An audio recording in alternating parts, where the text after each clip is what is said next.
Hey there, Orioles fans. Today is Tuesday, May 3rd, 2022, and welcome back in to the Locked On Orioles podcast, part of the Locked On Podcast Network, your team every day. As always, I'm your host, Connor Newcomb, and coming up on today's episode, we've got a lot to get to. First, a recap of the Orioles' loss on Monday night, falling 2-1 to the Minnesota Twins in Game 1 of a 4-game series. Then, we talk about the Orioles roster moves that they made on Monday, had to cut the roster down from 28 to 26 players, and made two moves, one not surprising and one a little surprising. We'll break down why the O's made the two moves that they did, and then we'll get you ready for Game 2 between the Orioles and the Twins on Tuesday night. Take a look at what Minnesota really comes into this series with and why they were able to beat the O's Monday and how this series could fare for the final 3 games.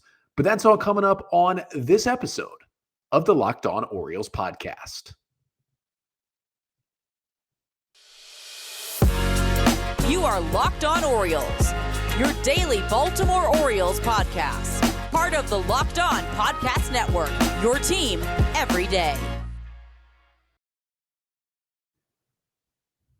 So we got a lot to get to on today's episode of the Locked On Orioles podcast. But before we get to it all, just want to thank you for making Locked On Orioles your first podcast listen of the day. Locked On Orioles is free and available on all podcast listening platforms, whether you like Apple Podcasts or Spotify or Stitcher or whatever it may be. If you can leave a 5-star rating and a review on those platforms, that would really help out the pod a lot. And of course, we're here on YouTube as well. Hit that red subscribe button if you can. We're over 300 subscribers now. Hope that they keep coming as well. And, throw us a like, throw a comment on the videos. Let us know what you think. All really helps out the pod.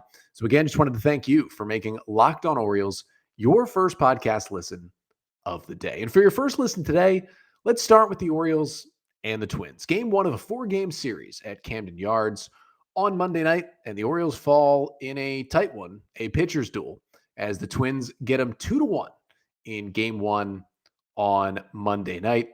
As the Orioles, with the loss, dropped to 8-15 on the season. Twins now 14-9 with the victory. And I'm going to get you the 5 things you need to know from the Orioles' 2-1 loss to the Twins. And the first thing that you need to know is that, well, Tyler Wells was once again pretty good, and once again against his old team. Of course, the Orioles drafted Wells in the Rule 5 draft from the Minnesota Twins last year, and he was once again just really, really good as a starter. Now, Brandon Hyde did say before Monday's game that, don't expect Tyler Wells to even go 5 innings very often this year. Like he went, 5 pretty strong innings in his last start against the Yankees. But, Hyde talked about how, he's on an innings limit this year. And even if his pitch count is down, he's not going to go past 5. And you really shouldn't expect him to go past 4. Well, he was through 4 scoreless innings today. So he worked into the 5th, did give up a run. But overall,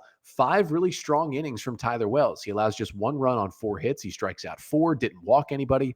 And it took him just 62 pitches to get through those 5 innings. And if he was not on an innings limit, I mean, you're looking at a guy who could have easily gotten through 7 innings or more in tonight's game. And it continues to work out, this move, sending him into a starting role. And, he only gave up 5 hard hit balls on the day. His ERA is now down to 4.50 on the season. And he's had, a couple of rough starts where, couldn't get, more than 6 or 7 outs in a couple of these starts. But there's been 3 starts that have each been 5 innings and have each been really good. And today was one of them.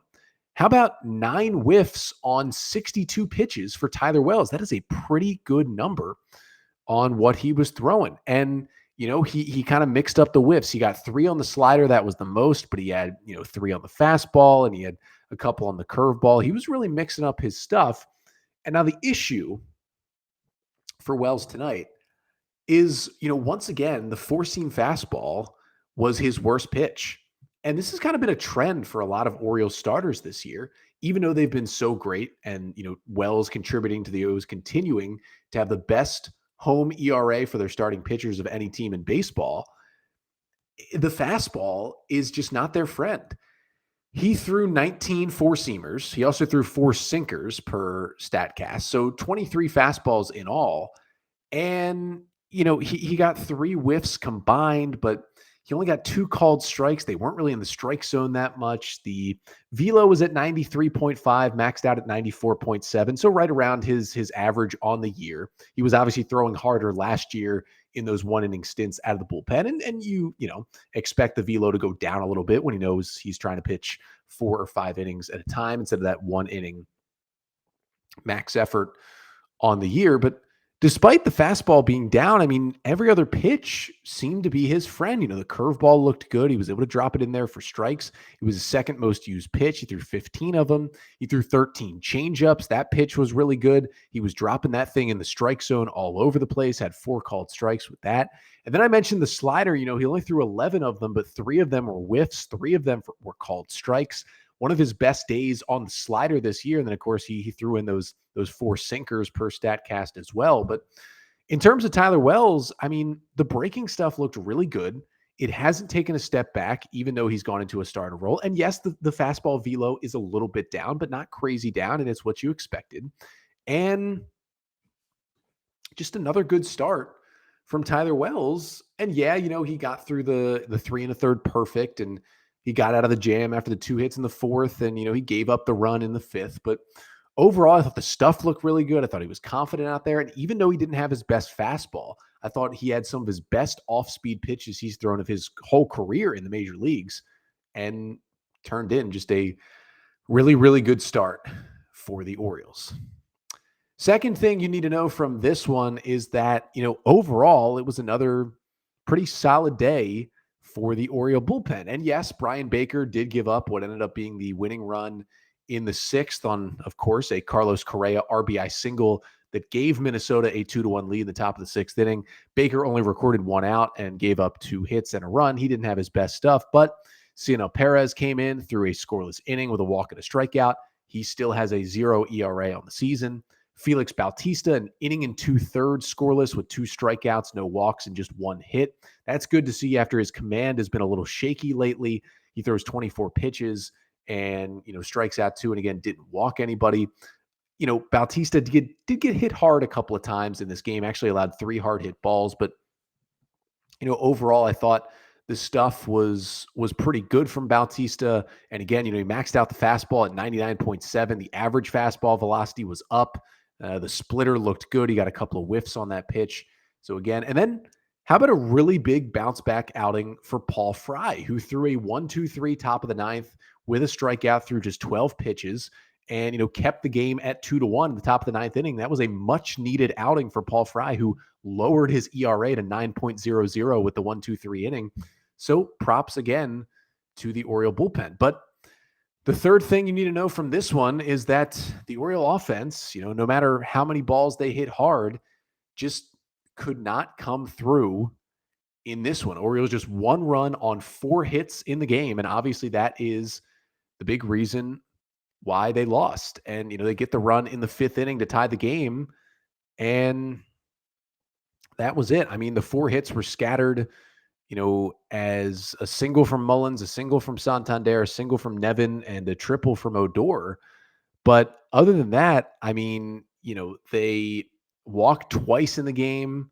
Austin Hayes did draw a walk to get on base, and Robinson Chirinos drew a heck of a walk to lead off the 8th inning. It was an 11-pitch walk against Emilio Pagan to get on base to start the 8th, but the O's couldn't get the runner any further from first after Ben Boom pinch ran for him. But at the end of the day, it's tough to watch sometimes. They can't put this offense together. But the fourth thing that you need to know is that even though it was just 1 run on just 4 hits, those are not good offensive numbers in a 9-inning game, there was at least something to be happy about. And that something was that the Orioles hit the ball pretty hard in this game, but were not rewarded, as we know, with any hits. The Orioles had 13 hard hit balls in this game. That's a ball off the bat, 95 miles per hour or more. Generally, a lot of those balls end up as hits. And despite 13 hard hit balls, they only had 4 hits. Mullins had 2 hard hit balls. Hayes had 2. Mountcastle had 2. Nevin had 2. Arias had 2. And, you're looking at these guys, and Arias had an offer.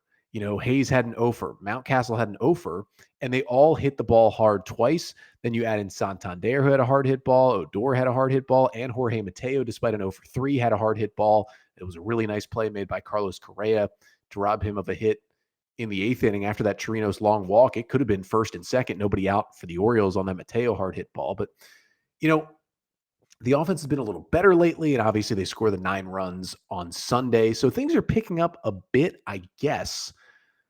And the hard hit balls will turn into more hits, but they've got to turn into hits at some point because it continues to be hard to watch offensively. And the 5th and final thing you need to know from the Orioles 2-1 loss to the Twins is that we saw the corner of the new wall really come into play for the first time this season. And, it's been kind of unofficially named Elrod's Corner to honor the late Elrod Hendricks, who was just a pillar of Baltimore Orioles baseball for so many years as a player and then as a coach out in the bullpen.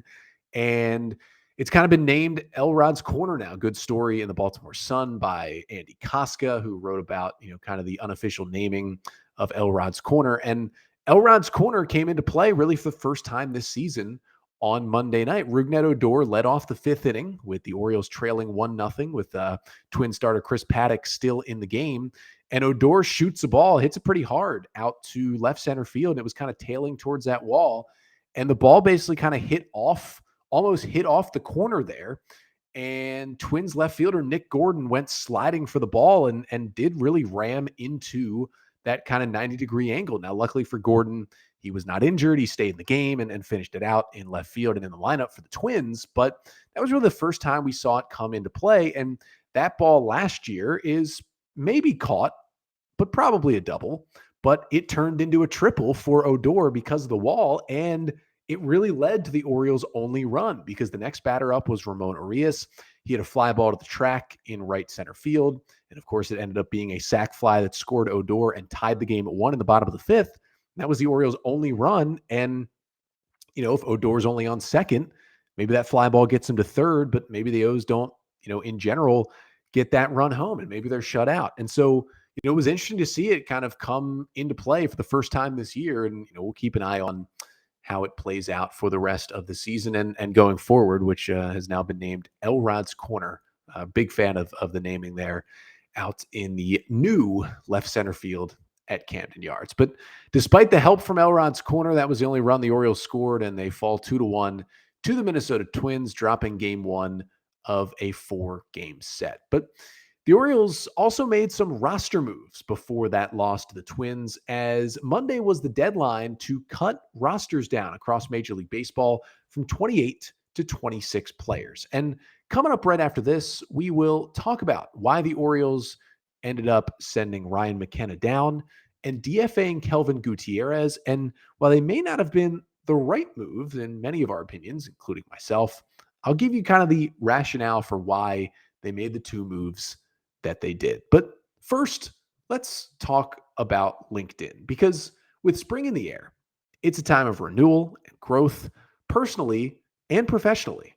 And as your small business grows, LinkedIn Jobs is here to make it easier to find the people you want to talk to faster and for free. Now, listen, I've been on LinkedIn a lot, and it's a great platform to try and find a job. And, from my side, it's been as the job seeker, but the, people who are offering these jobs as well, those small businesses, they have just as much success. You can create a free job post in minutes on LinkedIn Jobs to reach your network and beyond to the world's largest professional network of over 810 million people. They've got simple tools like screening questions, make it easy to focus on candidates with just the right skills and experience, so you can quickly prioritize who you'd like to interview and hire. And LinkedIn Jobs helps you find the candidates you want to talk to faster. Did you know every week, nearly 40 million job seekers visit LinkedIn? So post your job for free at linkedin.com/lockedonmlb. That's linkedin.com/lockedonmlb to post your job for free. Terms and conditions apply.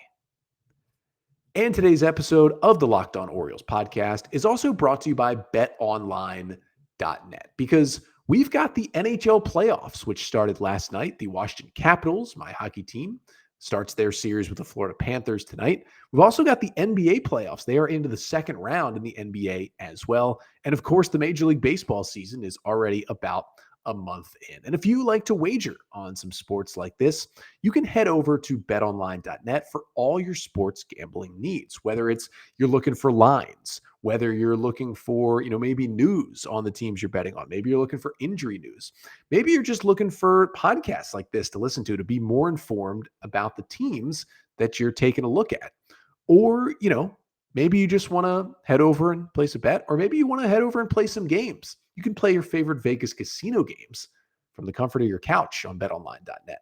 That's a pretty good deal. But whether it's the wagering, whether it's the news, whether it's the updates, whatever you need, betonline.net is a one-stop shop for all your sports wagering needs. Again, that's betonline.net, where the game starts. So the Orioles lost to the Twins 2-1 on Monday night. But before that loss, the Orioles had to make two roster moves because, Major League Baseball had the lockout, as we all remember. During this offseason, they ended up having a very shortened spring training.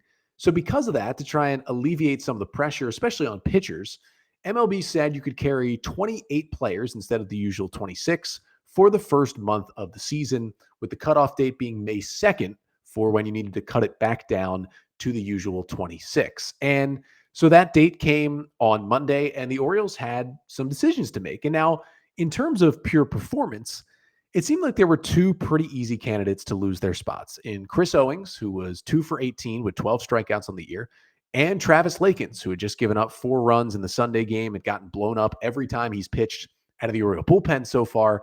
And it felt like, hey, you take out one pitcher, you take out one hitter. They've both been terrible, and you make the easy choices. But those were not either of the choices that the Orioles made. We actually talked about the first choice on Monday's episode, because as I was recording late on Sunday night, the first move came in just as I was finishing up recording, and that was the Orioles optioning outfielder Ryan McKenna down to Triple-A Norfolk. So that got the roster down to 27. And McKenna wasn't really someone who had crossed my mind that could be a potential to be sent down, because he's not lighting the world on fire, and he's certainly not, playing every day in the Oriole lineup, but he's been really good as a pinch runner, as a defensive replacement, as that fourth outfielder, and he's been hitting the ball pretty well. He's hitting about 270 on the year. He was 4 for 10 over the last 10 days, so when he was getting his chances, McKenna was coming up big.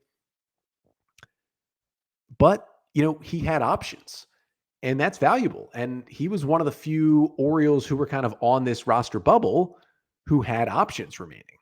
And so, Brandon Hyde talked before Monday's game that, they just felt like Ryan McKenna wasn't getting regular at-bats. He was never, even starting 2 games in a row in the big leagues, and they wanted him to get more regular at-bats. And he, he will play every single day in Norfolk. He will be the starting center fielder for the Tides, and he'll play pretty much every single day. And so that'll be good to get his confidence back up. But we've seen a lot of Triple-A baseball from Ryan McKenna. He has mashed at Triple-A in his career. He doesn't really have anything else to prove with Triple-A at-bats. Now, it'd be nice to get a more regular Major League at-bats, but they're just not there. Hayes, Mullins, and Santander are all healthy, and the Orioles have, Mancini and Mountcastle, and now Nevin as well at the Major League level, and it's just tough to get McKenna at-bats, so I kind of see both sides, but they send McKenna down, and now, you would have thought, so the other move will be a pitcher, but then you realize MLB originally had said, once we go down to 26 players on May 2nd, you have to carry less than 14 pitchers. So you have to carry 13 or less pitchers, trying to cut down on the amount of shuttling pitchers back and forth and, get away from how many times guys are just being sent down to Triple-A, how guys are being used. It hasn't been great for some of these kind of tweener Triple-A Major League bullpen arms. So they said originally you got to have, most teams would probably do 13 and 13, but you can't have 14 pitchers or more. But then they stepped back on that and said, wait, there's been pitcher injuries because of the shortened spring training. Okay, for all of May, even though you're down to 26 players, you can carry up to 14 pitchers to go along with 12 hitters. So of course the Orioles are going to take advantage of that. And as soon as that rule came out, I knew, okay, the O's are going to stick with 14 pitchers and 12 hitters for probably all of May. And so at that point, yeah, I would have liked to see Travis Lakins go. But if it was going to be Travis Lakins, they were probably going to replace him with another pitcher from Triple-A and still cut 2 hitters. So all the pitchers keep their jobs. And Kelvin Gutierrez is the infielder who was DFA'd by the Orioles on Monday. Now, listen, Chris Owings has been really bad. And I thought the answer would be Chris Owings, a 30-year-old. He's had a lot of time in the major leagues. You kind of know the player he is, and he seems to be, on the downslope of his career, and it's just not working out. But Gutierrez has not been much better. We talk about Owings being 2 for 18 with 12 strikeouts. Now, Gutierrez, to be fair, he has only struck out, I believe, 4 times this year. But he's 4 for 28 at the plate. That is not good. That is not good at all. That is a 143 batting average for Kelvin Gutierrez, who, yes, he's a pretty good defensive third baseman. I'll give him that. But he really doesn't have a lot of versatility. I mean, he's only played defensively third base since the Orioles brought him in on waivers last July from the Kansas City Royals. And so even though he's really, really good defensively at third, he doesn't bring the versatility that, at the very least, Chris Owings basically plays every position but pitcher and catcher. So he gives you a lot more versatility in the field, despite the fact that he can't really make contact with the baseball right now. And I get why they did that because, listen, if Chris Owings were playing every day and we're hitting 111 and striking out every time, this would be different. But to be fair, he's basically in a utility infielder starting once, maybe twice a week role. And in that role, he's not really hurting the Orioles as much. And in that utility bench role, you really would rather have a guy who can play every position. I mean, Owings has played first, second, short, third, left, center, and right in his major league career. He can play all those positions. Gutierrez is really a third baseman. And when you look at it, Gutierrez has played more this year than Owings has, but Kelvin Gutierrez was not in any of the 3 starting lineups in the weekend series against the Red Sox. He pinch hit when it was a blowout in the 8th inning on Sunday, but that was his only appearance of the weekend. And Brandon Hyde made it clear that it was not injury related, that Gutierrez hadn't started all 3 games. And that probably should have been our indicator that it was time for Gutierrez to go. So, I don't imagine he'll be claimed on waivers. He's been so bad offensively.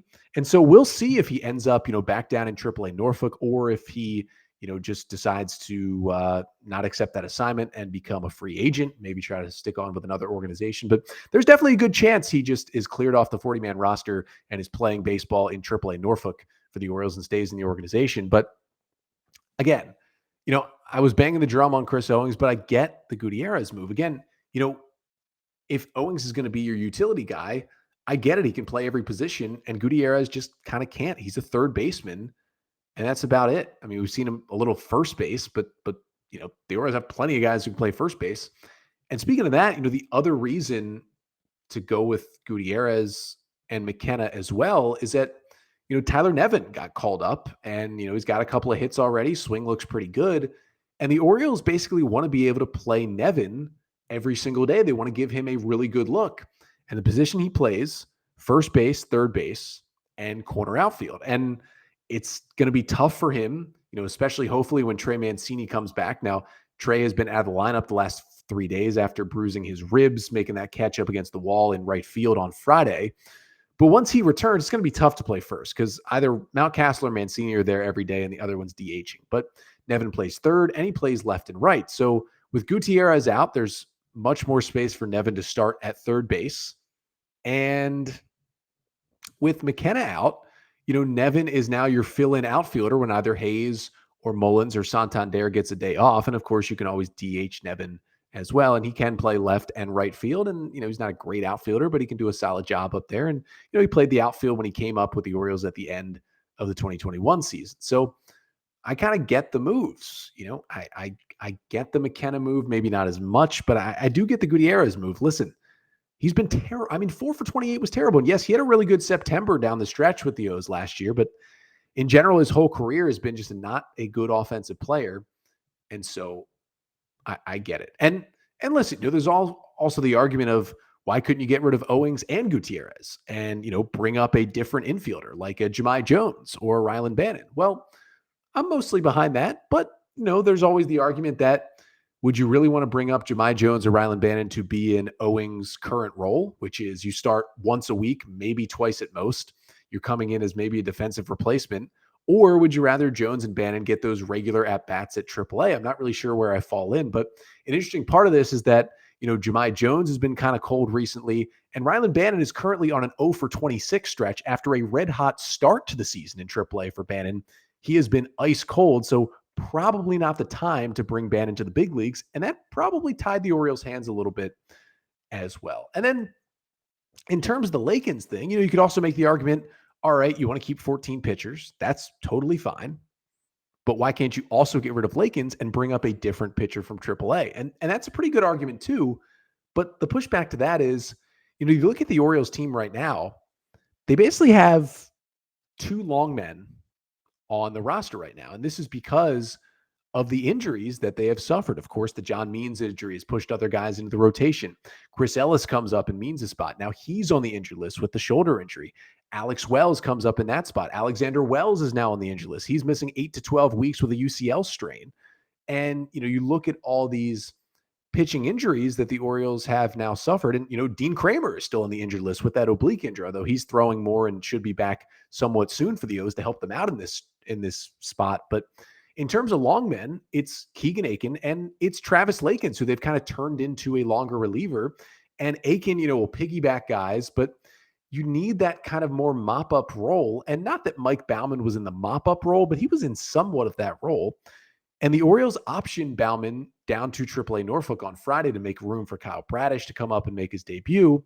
And unless there's an injury, Baumann has to stay in Triple-A for 10 days before he can come back to the big leagues. So Mike Baumann is the easy replacement for Travis Lakins, but Baumann can't come back to the bigs until Monday, May 9th, unless there's an injury. And so if you're going to get rid of Lakins, I think it's going to happen.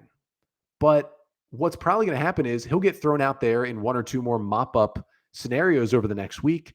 And then when Baumann can come back, the Orioles will probably recall Baumann next Monday and either option or probably DFA Travis Lakins if he continues to struggle like he's probably going to in those roles. So would I rather see Rylan Bannon or Jahmai Jones than Chris Owings? Yeah.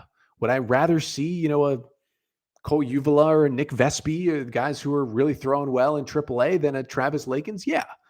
But those are kind of the reasons I laid out why, the Orioles made the moves they did, optioning McKenna and DFA and Kelvin Gutierrez. Are now down to 26 guys on the active roster. And also because the DFA, they do have an open spot on the 40-man roster. There's currently 39 players on it.